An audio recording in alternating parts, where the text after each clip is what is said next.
7 levels, starting with the most familiar and ending with the one that has no redemption in it at all. Most people know this one from their own lives, even if they've never heard the clinical name for it. Shinji Ikari is anxiously attached. He desperately needs connection. He needs to be told he's wanted, that he matters, that staying is worth it. And when that confirmation doesn't come, he doesn't get angry. He goes quiet. He withdraws. He waits. Asuka Langley Soryu is avoidantly attached. She needs connection just as badly, but she has spent her entire life converting that need into aggression. Getting close feels like dying, so she pushes first. She attacks before she can be abandoned. Here's why this pairing is a trap. The anxious person reads the avoidance pushback as a challenge. If I can just break through, if I can just prove I won't leave, they'll finally let me in. The avoidant reads the anxious person's pursuit as suffocating. The closer they get, the more dangerous intimacy feels, so they push harder. The anxious person chases. The avoidant retreats. The anxious person chases harder. The avoidant disappears further. Neither of them is the villain. Both of them are doing exactly what their earliest wounds taught them to do. Evangelion gives you the whole arc. Episode 9. They sync perfectly. For one moment, they move as one, think as one. It works. Episode 22. Asuka's mind is invaded by the angel Ariel. Every wound exposed. Every defense stripped raw. And Shinji, the person who should reach for her, stands outside and watches. Not because he doesn't care, because he doesn't know how to reach someone who has spent every moment telling him not to. The anxious avoidant trap doesn't end in cruelty. It ends in two people standing on opposite sides of a wall they both built. Before we can understand Misato and Kaji, we need to understand what Kaji represents to Asuka. Asuka is 14. Kaji is an adult man, and she pursues him with the full intensity of someone who has mistaken a symbol for a person. Kaji is a stand-in for the father she never had, the stable adult, the person who sees how exceptional she is and isn't threatened by it. Idealization is a specific psychological defense. It works like this. When real intimacy feels too dangerous, the psyche finds a substitute, someone who can be everything the original figure wasn't. And crucially, someone who, precisely because they're unattainable, can never disappoint you. The unattainable person is safe to love because they can never get close enough to hurt you.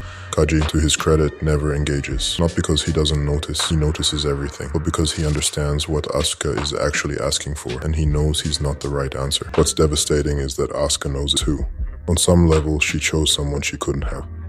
Because the alternative, choosing someone she could have, meant risking everything she's worked her whole life to protect. Misato and Kaji are not a broken couple in the conventional sense. They're both brilliant, both self-aware, both on some level fully aware of what they're doing to each other. That's what makes this the most insidious level. Two avoidantly attached people in a relationship don't produce the anxious avoidant push-pull of level 1. They produce something quieter, more corrosive. They use desire as a substitute for intimacy. The chemistry is real, the tension is real, the pull toward each other is real, but neither of them will be the first to put down their armor. Kaji uses mystery as distance. Misato uses command as distance. He never fully explains himself. She never fully surrenders control. And in the space between those two defenses, they have a relationship that feels like love. It contains genuine love. But that cannot progress. Anno gives them one moment of almost resolution. The night before Kaji dies, they finally close the distance. Not with words, but with presence. It's the most emotionally literate scene in the series, precisely because nothing is said. Two avoidants at the end choosing each other too late. The tragedy of two avoidants isn't that they don't love each other, it's that they spent the entire relationship making sure that love could never cost them anything, and then lost it anyway. Ritsuko Akagi is the most intelligent person at NERV. She understands the supercomputer because she helped build it, because it is literally modeled on her own mother's mind. She understands the EVA units, the angels, the human instrumentality project at a level almost no one else can access, and she is completely catastrophically blind to what Gendo Ikari is doing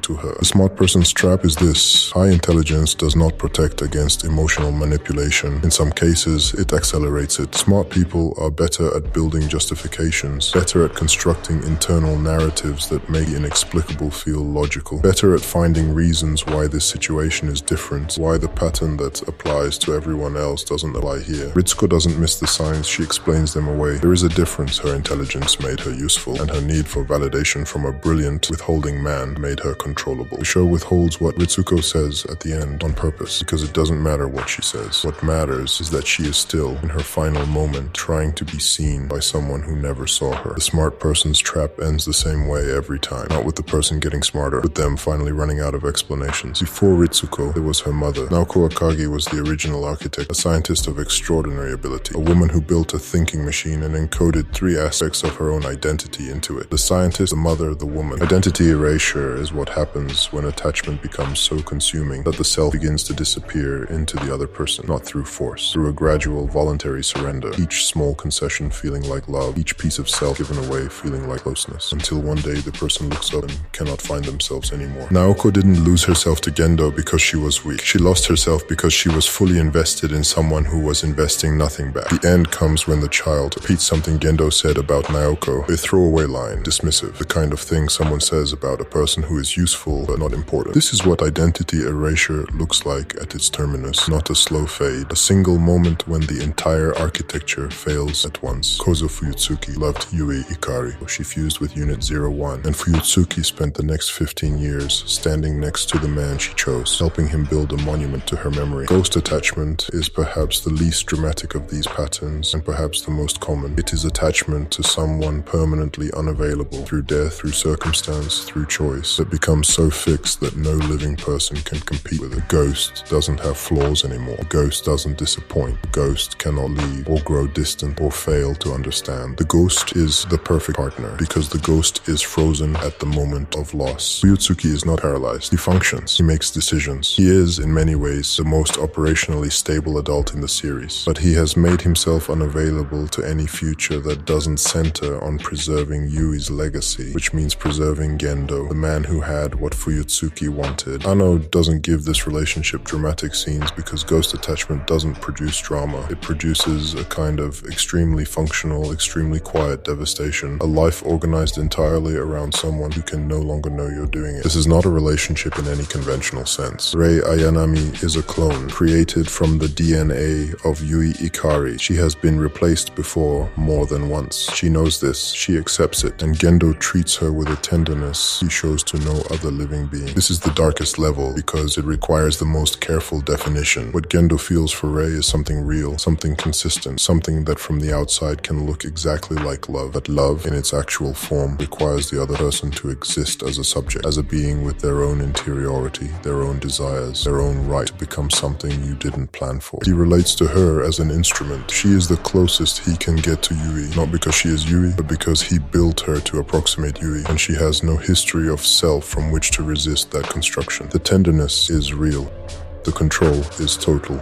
And in Gendo's psychology, these two things are not in contradiction. In the end, Rei refuses to complete instrumentality. She returns to Shinji instead. The instrument becomes a subject, and in that moment, the first moment, Rei acts entirely for herself. Control mistaken for love cannot survive the other person becoming free.